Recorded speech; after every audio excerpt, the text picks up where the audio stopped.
Baiklah, saya buka. Assalamualaikum warahmatullahi wabarakatuh. Perkenalkan, nama saya Rika Hernanda, NPM 2121020273, Fakultas Syariah, Prodi Hukum Tata Negara. Di sini saya akan mempresentasikan materi mengenai fikih munakahat. Adapun beberapa pokok yang akan saya bahas yaitu pertama, ruang lingkup fikih munakahat, khitbah, mahram, kafah dalam perkawinan Islam, wali dalam perkawinan Islam, hak dan kewajiban suami dan istri, iddah dan bagi istri, putusnya perkawinan, hulu, sumpah li'an, dan radha'ah. Pengertian fikih munakahat.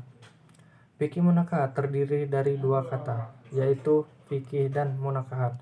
Fikih secara bahasa berasal dari kata faqiha yafqahu yang berarti paham. Fikih munakahat adalah aturan hukum tentang pernikahan, mulai dari akad nikah hingga aturan dalam berumah tangga. Ruang lingkup fikih munakahat yaitu meminang, nikah, dan talak. Adapun khitbah. Khitbah diambil dari bahasa Arab yang artinya peminangan.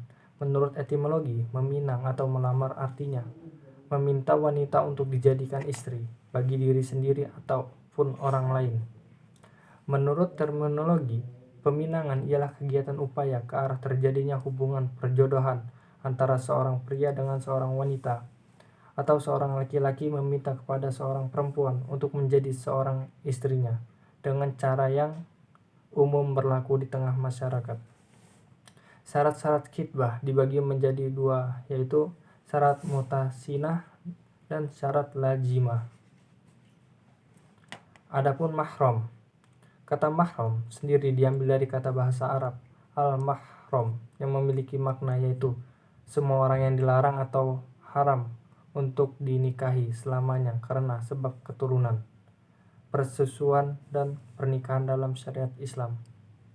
Secara istilah di kalangan ulama fikih, kata mahram didefinisikan sebagai para wanita yang diharamkan untuk dinikahi secara permanen, baik karena faktor kerabat, penyusuan, ataupun perbesanan. Mahram terbagi menjadi dua, yaitu mahram muabat dan mahram muaqqat.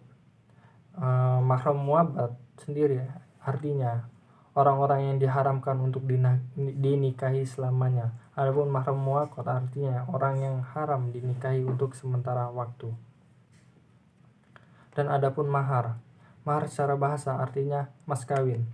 Secara terminologi, mahar ialah pemberian wajib dari calon suami kepada calon istri sebagai ketulusan hati calon suami untuk menimbulkan rasa cinta, kasih bagi seorang istri kepada calon suaminya. Mahar terbagi menjadi dua, yaitu mahar musammah dan mahar mitsil. Adapun mahar musammah ialah mahar yang telah ditetapkan bentuk dan jumlahnya dalam sigot akad. Adapun mahar mitsil ialah mahar yang jumlahnya ditetapkan menurut jumlah yang biasa diterima oleh keluarga pihak istri. Karena pada waktu akad nikah jumlah mahar itu belum lagi ditetapkan bentuknya. Adapun kafah dalam perkawinan Islam. Secara etimologi, bahasa kafah berasal dari bahasa Arab, yaitu yang berarti sama atau setara. Jadi kafah atau sekufu artinya sepadan, sebanding, seimbang, dan sederajat. Menurut istilah hukum Islam adalah keseimbangan dari keserasian antara kedua calon pasangan, suami dan istri, yaitu sebanding dalam kedudukan, sama dalam tingkat sosial, dan sama dalam akhlak dan kekayaan, sehingga di sini masing-masing calon tidak merasa berat untuk melangsungkan perkawinan. Wali dalam perkawinan Islam. Al-wilayah atau wali ialah berasal dari ungkapan wala asyas ya wada al-yasi wilayatan wa wilayatan yang berarti menguasainya. Menurut istilah perwalian wilayah ialah kekuasaan secara syariat yang dimiliki orang yang berhak untuk melakukan tasyaruf, aktivitas dalam kaitan dengan keadaan atau urusan orang lain untuk membantunya. Macam-macam wali dalam perkawinan Islam ada 4, yaitu pertama wali nasab, yang kedua wali hakim, dan 3 wali abdol, dan yang keempat taukil wali. Adapun walimah al-urs, pesta atau disebut juga dengan pesta pernikahan. Kata walimah berasal dari kata walimah yang berarti kenduri, karena banyaknya manusia yang berkumpul untuk menghadiri suatu jamuan makan. Sedangkan menurut Said Sabiq, walimah itu berarti jamuan khusus yang diadakan dalam perayaan pesta perkawinan atau setiap jamuan untuk pesta lainnya. Adapun hak dan kewajiban suami dan istri. Hak dan kewajiban suami yaitu memberi mahar, menafkahi, menggauli istri secara baik, menjaga istri dari dosa, memberi cinta dan kasih sayang kepada istri. Hak dan kewajiban istri: taat kepada suami, mengikuti tempat tinggal suami, menjaga diri saat suami tidak ada. Adapun iddah dan iddat bagi istri. Iddah berarti saat menunggu bagi perempuan istri untuk mengetahui kekosongan rahimnya, untuk memastikan bahwa dia tidak hamil, atau karena takbut, atau untuk menghilangkan rasa sedih atas kepergian sang suami. Adapun ihdat berarti masa berkabung, merupakan suatu kondisi seorang istri harus menahan diri atau berkabung selama 4 bulan 10 hari.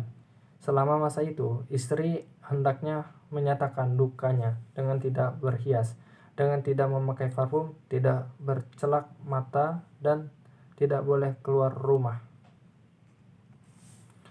Adapun putusnya perkawinan. Putusnya perkawinan yaitu berakhirnya hubungan perkawinan antara seorang laki-laki dan seorang perempuan yang selama hidup menjadi sepasang suami istri.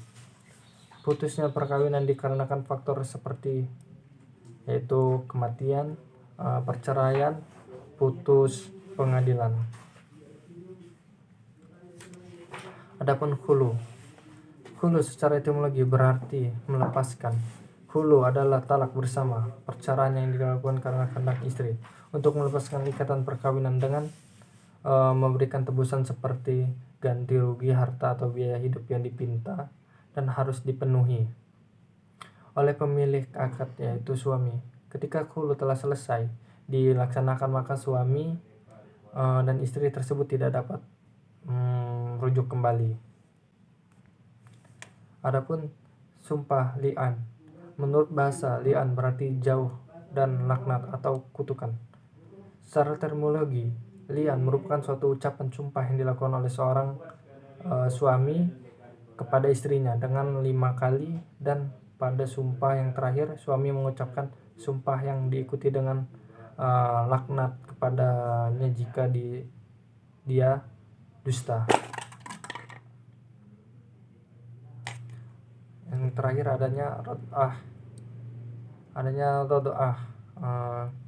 Kata roda'ah secara etimologi berasal dari kata kerja ar-rodah yuridu irdahan, yang artinya menyusui atau menyusu payudara. Adapun istilah rodah biasa dipakai untuk tindakan menyusui kepada manusia. Rodoah dapat diartikan sampainya air susu perempuan yang keluar dan masuk ke tenggorokan anak kecil yang umurnya belum sampai 2 tahun atau 24 bulan.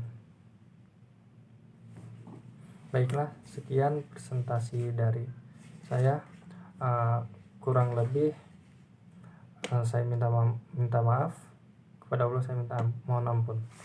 Assalamualaikum warahmatullahi wabarakatuh.